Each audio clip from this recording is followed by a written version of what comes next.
في مشكلة كبيرة جدا تبناها محمد الخامس بعد كده، وكان لي شرف ان انا اكون اول واحد عرفها. عبد الناصر شكل وفد رسمي لتهنئة محمد الخامس بالعودة وتهنئة الشعب المغربي بالاستقلال. فوجئت باثنين من زعماء الجزائر اللي موجودين في القاهرة، وهما أحمد بن بلة ومحمد خيدر، جولي في المكتب وقالوا لي انت مسافر مع الوفد، عايزين نحملك رسالة انك تقول لهم في المغرب ان هم استقلوا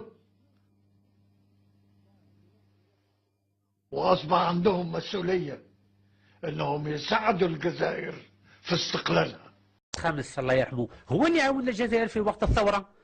يافي دي زوزين دارممون في المغرب، كان يافي 5 يوزين دارممون. لو كان مشي المغرب في وقت الثورة مع محمد الخامس الله يرحمه، الجزائر ما توليش تستقل، ما ننساوش. Le président du gouvernement algérien est l'hôte du Maroc. M. Ferhat Abbas, accompagné de M. Mehri, ministre des Affaires maghrébines, est reçu en audience par Sa Majesté le Roi.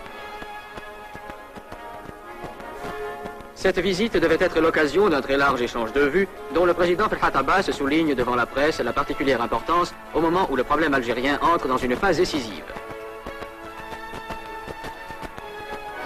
À l'issue de leurs entretiens, les membres du gouvernement algérien se sont joints au souverain pour la célébration de la prière solennelle du vendredi. Une réception a été offerte au ministère des Affaires étrangères, où de nombreuses personnalités ont tenu à exprimer leur solidarité au président du gouvernement algérien et à la cause qu'il ne cesse de défendre.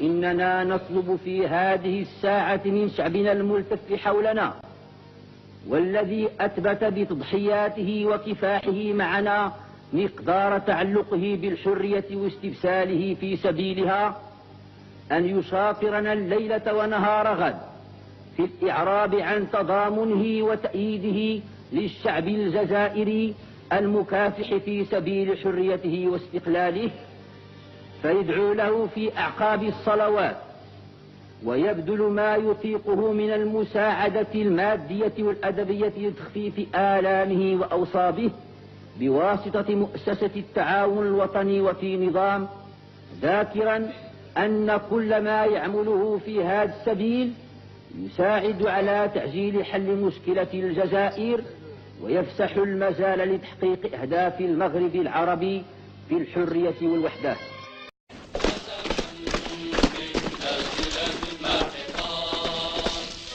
Dans les maquis, l'armée de libération nationale prend corps. Les 500 du 1er novembre sont maintenant plus de 15 000.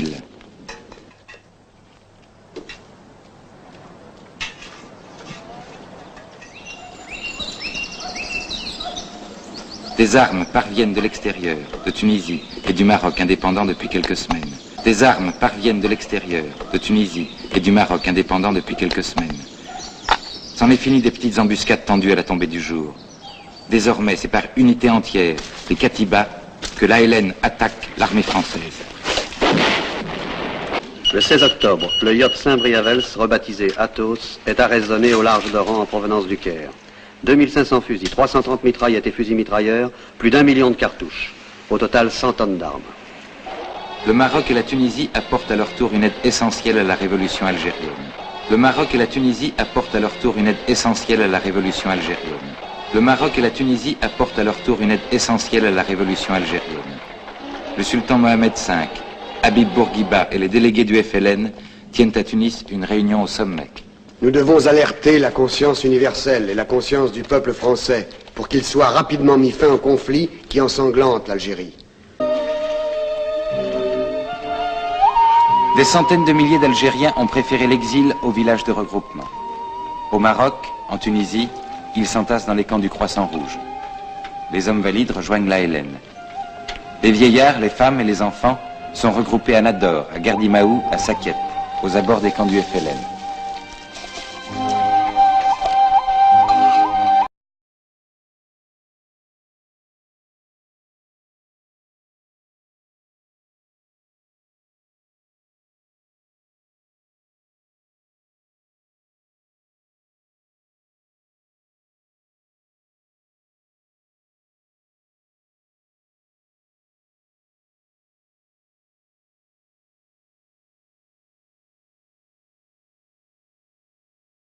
Là, c'est le problème fondamental.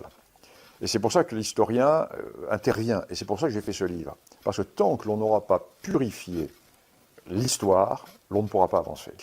Les Algériens savent qu'ils mentent en racontant leur fausse histoire. Mais c'est une rente de situation pour eux. Une rente de situation en Algérie, parce que ceux qui ont capté le pouvoir en Algérie en 1962, ce ne sont pas ceux qui se sont battus contre la France. Parce que ceux qui se sont battus contre la France étaient morts. Il n'y avait plus de maquis.